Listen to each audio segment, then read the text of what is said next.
Hello, shipmates. I don't know what time it is in your neck of the woods. I just want to bid you a great day on today. My name is Nate Jones. For those of you who do not know me, just want to take this opportunity to bring to your attention that I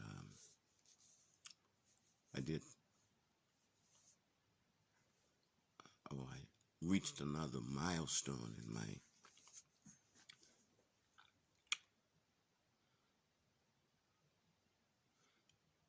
in my approach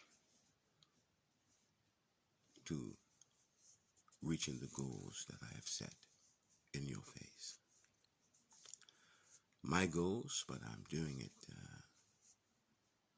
openly to give me the edge that I think I need to inspire, to push,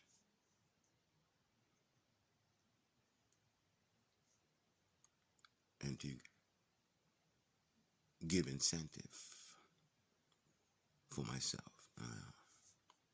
As crazy as that may sound, or even as it may be, that is a truth in Nate Jones' world. Anyway, the best time to select, govern,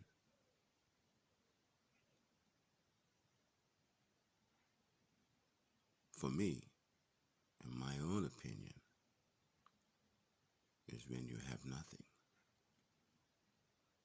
And you already know I have nothing. Not to get into the deepness of that, except to say that when you have nothing, the honesty of who you're dealing with is most prominent. When you have something, people are at liberty to say what they like. But when you have nothing, they are more than at liberty to tell you what they like. And it's from that perspective and that standpoint, governing is premium for me. So, I have selected two people from my sphere of influence who, number one, I respect, and number two, because of the respect they show me and give me.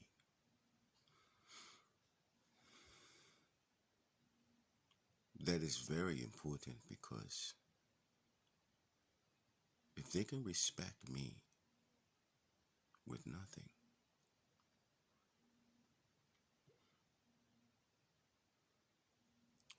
I will not fear them or their respect when my situation changes.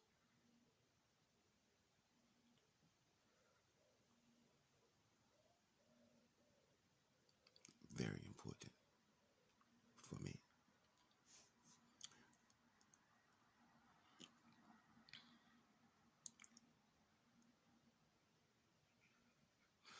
I know that in business, it's a very cutthroat business. Not just because of the money, but because of the competition and because of the love of money. It's very important to protect oneself when dealing in business, period. So with that in mind,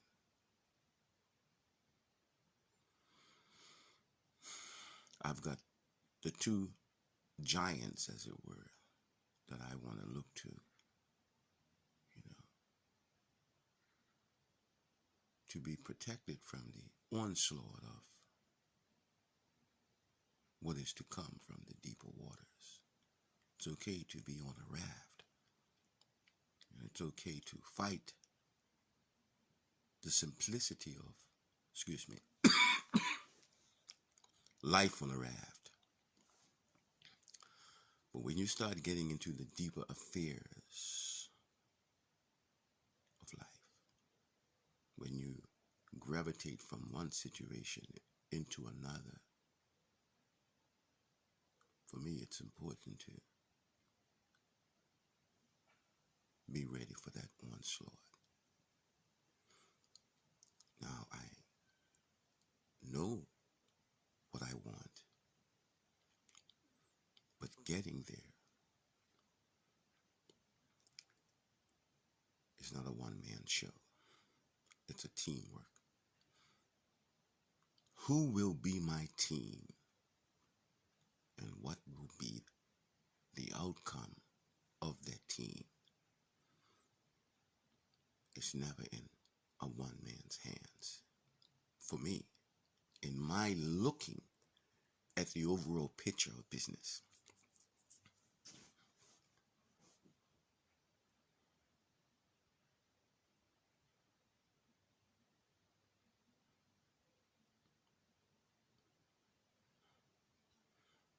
I have selected two people. One, to oversee my products, hands-on.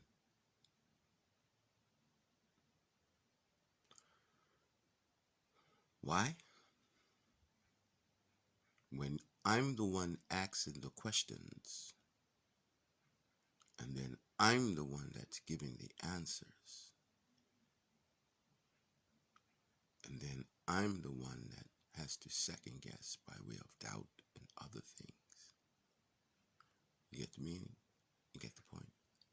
It's not good. No. I have someone that I respect, someone that's well versed in what it is that I'm electing to do. And like Mikey, I give it to them. And if they like it and they approve of it, then I can ask the hard questions and ascertain the answers, not for their benefit, but for my own.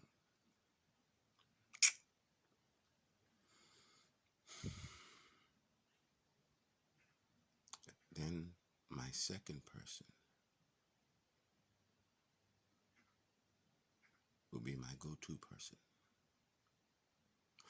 I know from experience that A people work very well for B people, and B people work very well for C average students.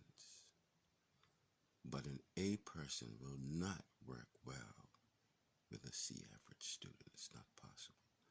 But in business, if you don't have A average people working for you, go get you a job, 9 to 5, and make that work for you. Because if you have less than, you get what you pay for. So since I know what I need, and I'm not qualified to have that, I've chose a person that I know who can. This person is one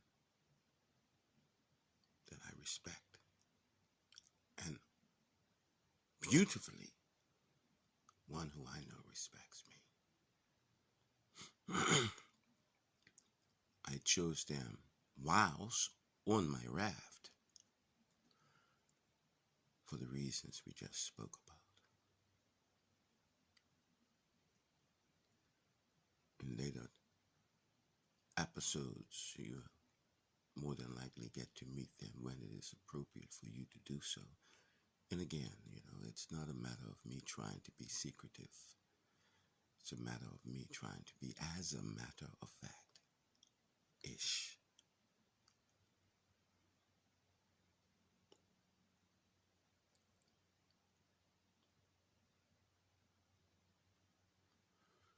We're living in serious times. Things are coming in down the pipeline, and things are getting a little bit hair-raising, and understandably so. I'm watching. Don't worry about that. I'm looking. But I'm also understanding what I need to do in the interim of what is being done around me.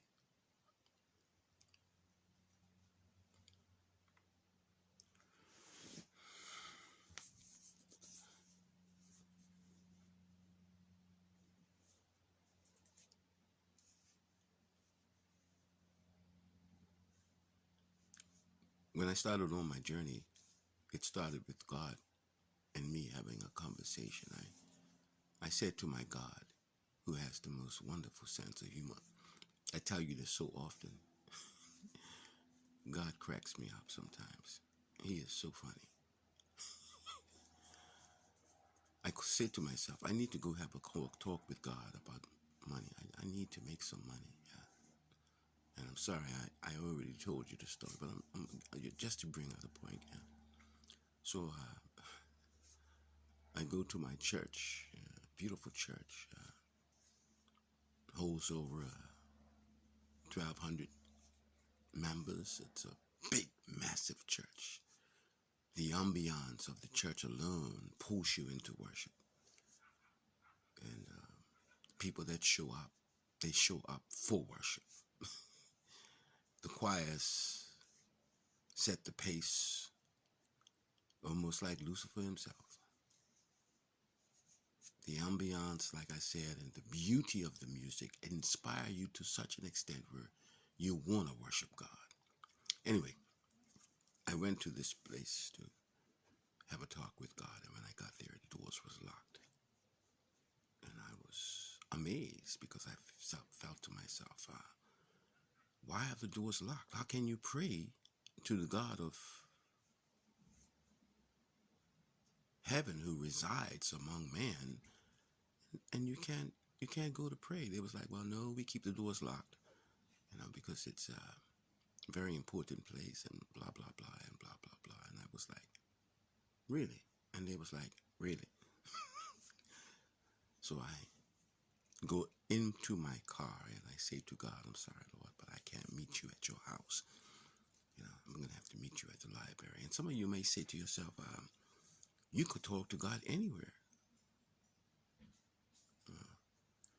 But you have to understand, the God that I serve is very, very particular. He knew what was in my heart. He knew the conversation that I wanted to have with him. So no, I didn't want to just meet in my car.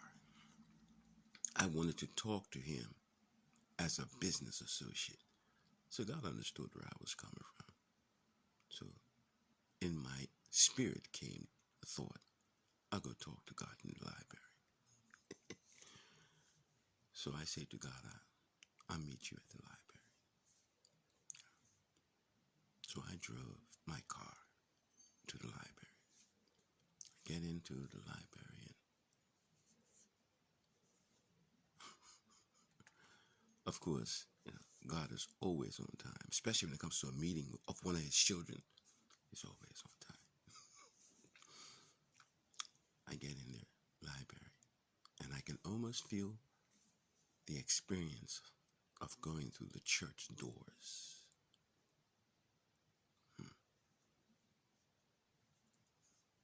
So I say to God,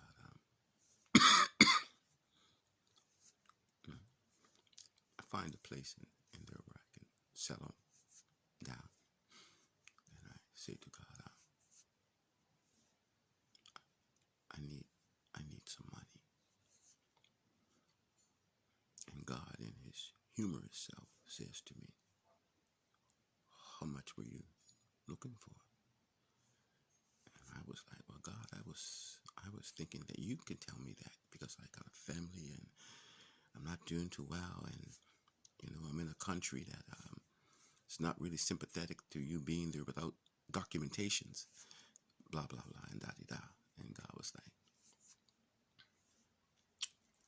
no, I want you to tell me what it is you want. And I was like, really? And God was like, yeah, really.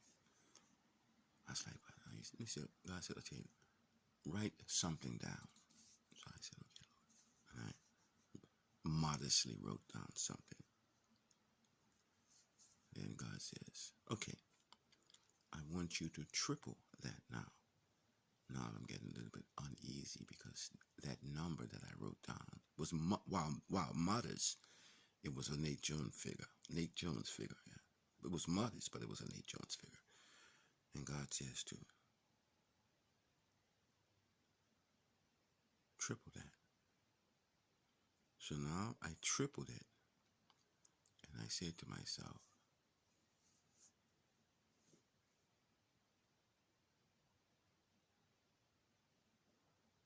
that is an amazing amount.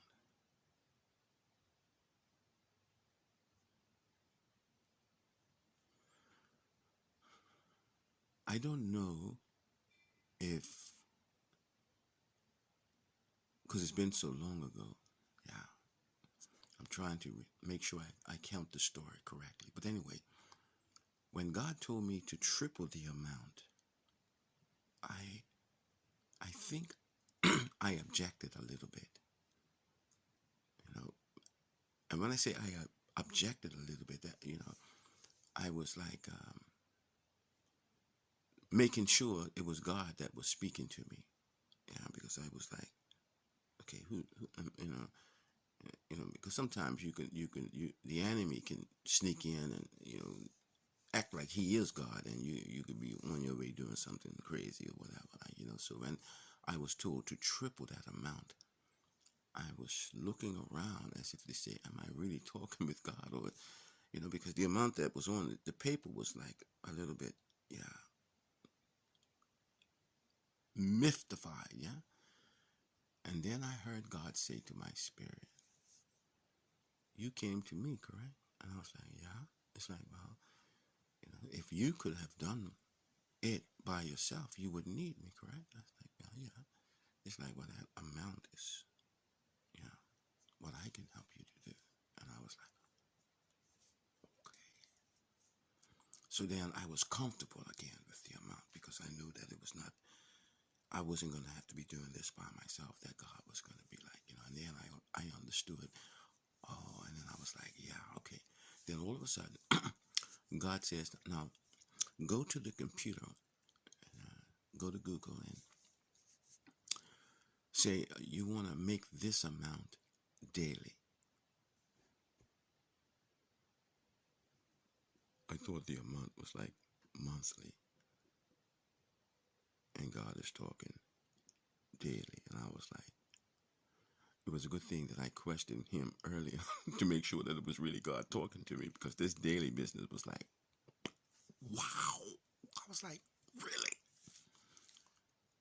To make a long story short, I went to the computer and I typed in, I want to make this amount of money daily, blah, blah, blah, boom, boom, and I jumped all these things that I could do, but I needed money to get them started. So my face sunk. I was like, yay, but yo, yay, but yo.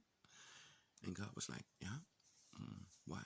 I was like, well, Lord, yeah, these things I can do if I could only have the capital to be able to do it. I could do that. I could do this. But I ain't got no capital. And God was like, okay. Go back to the computer. Type in, I want to make this money daily. But I don't have any starter. What was his exact word? Type in, you want to make this money daily without capital, without money. Something to what that effect. I typed it in and out jumped three things. And one of them was like, what? A writer can make this kind of money daily? I was like, really? And I was like, oh, God, do you think I could write? You think I could be a writer? You think I can write? God was like, well, why don't you write something down? Take it home to your wife and see if she likes it. I was like, that's a good idea. Before I knew it, I was writing on the computer. God was going. I can't tell you when I noticed him going. I just was so busy writing. Before I knew it, he was gone. Okay. So when I finished writing, I got the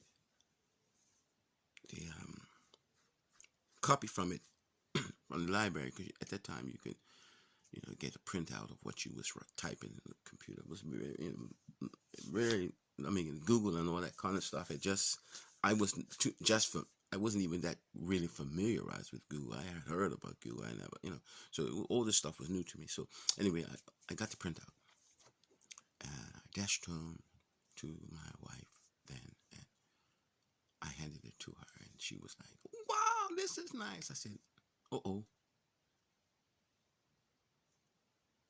She would like anything because she's my wife. I said, but she had a girlfriend. I know her girlfriend didn't care two beans about me. It didn't like me coming or going. So I said, okay, I give it to her. So I gave the thing to her and blah, blah, blah. And I ran for cover. Make a long story short, friends, I discovered that I had a talent for writing. And yeah.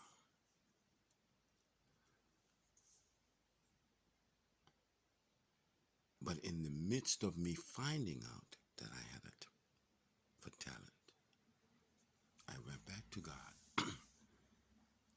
And God basically said to me, what is it that you want?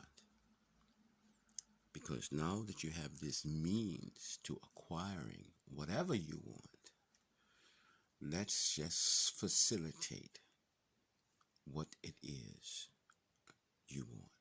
And this is the point that I wanted to make.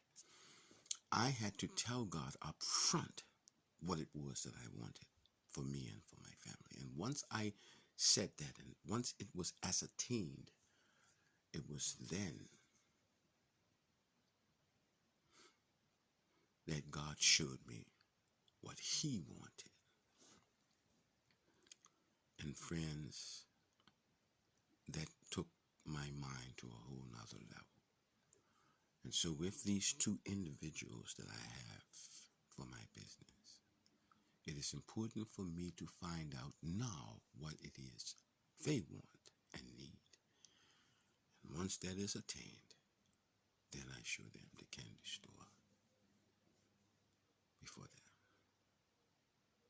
It's very important. I hope you understood what I was saying, but you can always rewind the tape for clarifications. Don't want this thing to be too long. I've already lengthened it by that crazy story. I'm sorry for being so long-winded. My name is Nate Jones. Welcome aboard Shipman.